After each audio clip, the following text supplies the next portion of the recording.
Donc je crois que le moment est venu que tu me parles des coupes. Des coupes, l'amour. C'est l'amour qui guide nos vies.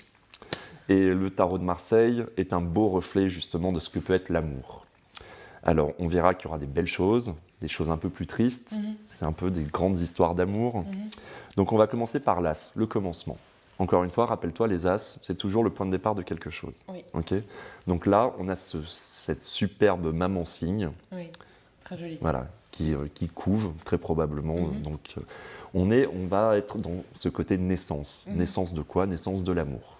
Voilà, donc c'est le point de départ d'une histoire d'amour. Ça peut être aussi une naissance. C'est aussi en quelque sorte un commencement. Donc l'as de coupe, voit-le toujours dans ce côté nouvelle histoire qui commence, mais sur des bases qui sont saines. L'as de coupe, encore une fois, comme tu le vois, la carte est extrêmement tendre. Oui. On n'est pas dans quelque chose qui démarre de manière forcée ou quoi que ce soit. L'as de coupe, c'est un phénomène vraiment de rencontre naturelle et amoureuse. Le 2 de coupe. Ouais. Donc, j'ai envie de te dire un petit peu, c'est une image qui se suffit à elle-même. On voit tout simplement un couple enlacé. Donc le 2 de coupe, c'est un petit peu comme le pape. Voilà comme ce côté un petit peu officialisation, union.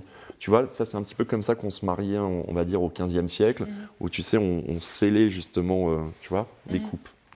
Donc on a ce côté couple amoureux. Voilà.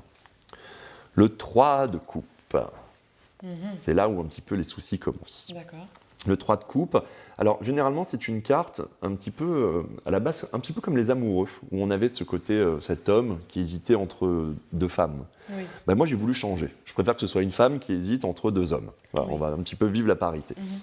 Donc en fait c'est un peu une carte de trinité, c'est une carte de relation à trois. Voilà.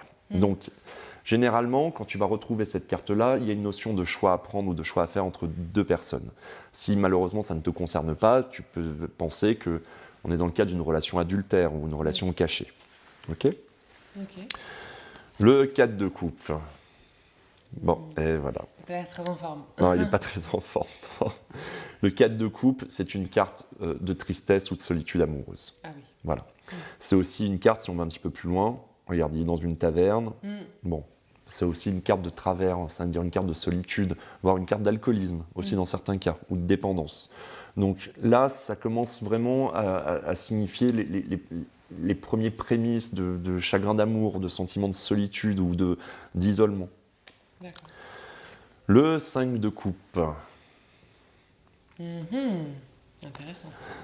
Le 5 de coupe. Le 5 de coupe, c'est une carte qui va venir un petit peu signifier qu'on est vraiment sur la fin. En fait, c'est une carte qui commence à être annonciatrice de fin d'histoire. Mais on va dire quelque part avec un petit peu encore un effort, c'est-à-dire il y a encore quelque chose à sauver, en fait. Donc c'est à ce moment-là où quand tu vas tomber sur ce type de carte, où il ne faut pas hésiter à tirer d'autres cartes pour savoir un petit peu quelle peut être la solution à tes efforts, en fait. Donc c'est quand même une carte qui n'est pas super positive. Le cheval n'est pas complètement en train de se noyer, pas complètement. Mais ce que je veux dire, c'est que si le personnage ne le retient pas, il y a de fortes chances que l'histoire tombe à l'eau. Le 6 de coupe, on revient sur quelque chose de plus léger. Voilà. Le 6 de coupe, pour moi, tu sais, il y a très souvent des arcanes mineures qui sont des pendants d'arcanes majeures. Pour moi, le 6 de coupe, c'est un peu les amoureux. D'accord. Voilà. Un petit peu comme les amoureux dans les arcanes majeures. Le 6 de coupe, on voit quoi? On voit justement ses enfants, et tu vois, qui plus tard deviendront des adultes. Oui. Mais probablement qui s'aiment en fait depuis toujours. Donc le 6 de coupe, c'est vraiment cette naïveté amoureuse, cette pureté amoureuse. Tu te rappelles quand tu étais amoureuse à l'école maternelle ou au CP? C'est un petit peu ça. C'est vraiment cette pureté émotionnelle qui va ressortir dans le 6 de coupe. C'est une profonde carte de tendresse. Moi, je l'aime beaucoup. Voilà, toujours donc avec une forme de candeur ou une forme de naïveté. C'est-à-dire, le 6 de coupe n'a pas de vice. En fait, on est vraiment dans la pureté, tu sais, comme un enfant va aimer. Tu vois ce que je veux dire? Donc, même si tu l'as dans un état d'esprit pour adulte, c'est pas grave. On est tous, à un moment donné, on a tous des instincts d'enfant qui ressortent. On a tous ça en nous. Donc, voilà toujours de manière vraiment super positive.